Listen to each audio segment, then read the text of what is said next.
Perlawanan rakyat Makassar terhadap penjajah Belanda merupakan salah satu peristiwa penting dalam sejarah perjuangan bangsa Indonesia melawan penjajah. Perlawanan ini terutama dipimpin oleh Kerajaan Guatalo di Sulawesi Selatan dengan tokoh utamanya Sultan Hasanuddin. Konflik ini berlangsung pada pertengahan abad ke-17 dan berpusat pada penolakan terhadap dominasi VOC atau perusahaan Hindia Timur Belanda yang ingin menguasai perdagangan di wilayah tersebut. Pada masa itu, Makassar merupakan pusat perdagangan besar di Nusantara. Pelabuhannya yang strategis menjadi jalur penting bagi perdagangan rempah-rempah dan barang-barang lain dari wilayah timur Indonesia. VOC yang bercita-cita memonopoli perdagangan di Nusantara menganggap Makassar sebagai ancaman karena kota tersebut membuka perdagangan bagi berbagai bangsa, termasuk Inggris, Portugis, dan Denmark. Belanda berusaha memonopoli perdagangan dan menyingkirkan Makassar sebagai kekuatan maritim yang independen. Pada saat yang sama, Guatalo menolak tunduk pada keinginan VOC dan terus mempertahankan kebijakan perdagangan bebas.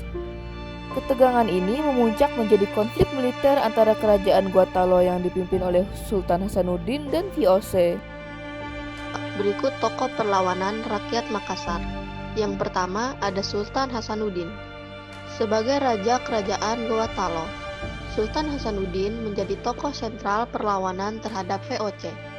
Ia terkenal dengan julukan Ayam Jantan dari Timur karena keberaniannya memimpin perlawanan dan kemampuannya dalam strategi perang.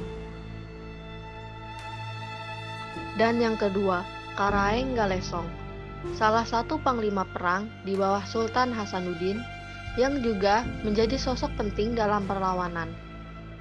Setelah kekalahan Goa dalam perjanjian Bongaya, Karaeng Galesong melanjutkan perlawanan dengan bergerilya. Dan yang terakhir, Daeng Tompo dan Daeng Mangepa. Mereka adalah tokoh lain yang juga terlibat dalam perlawanan bersenjata melawan Belanda, membantu dalam strategi pertahanan maritim. Strategi perlawanan rakyat Makassar. Perlawanan maritim Kerajaan Guatalo memanfaatkan kekuatan armada lautnya. Makassar adalah kekuatan maritim yang tangguh dengan armada kapal perang yang besar. Armada ini dikerahkan untuk menyerang kapal-kapal VOC dan mempertahankan jalur perdagangan.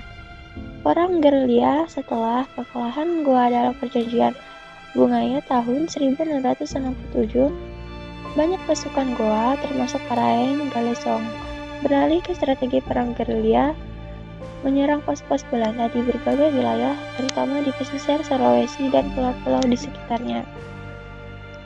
Aliansi regional Guatalo berusaha menjalin aliansi dengan kerajaan-kerajaan lain di Nusantara yang juga menentang VOC seperti Banten dan Mataram. Tujuannya adalah menciptakan kekuatan gabungan untuk melawan monopoli perdagangan Belanda.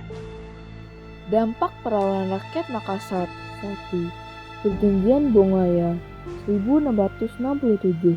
Setelah bertahun-tahun berperang, Goa mengalami kekalahan dan dipaksa menandatangani perjanjian Bongaya.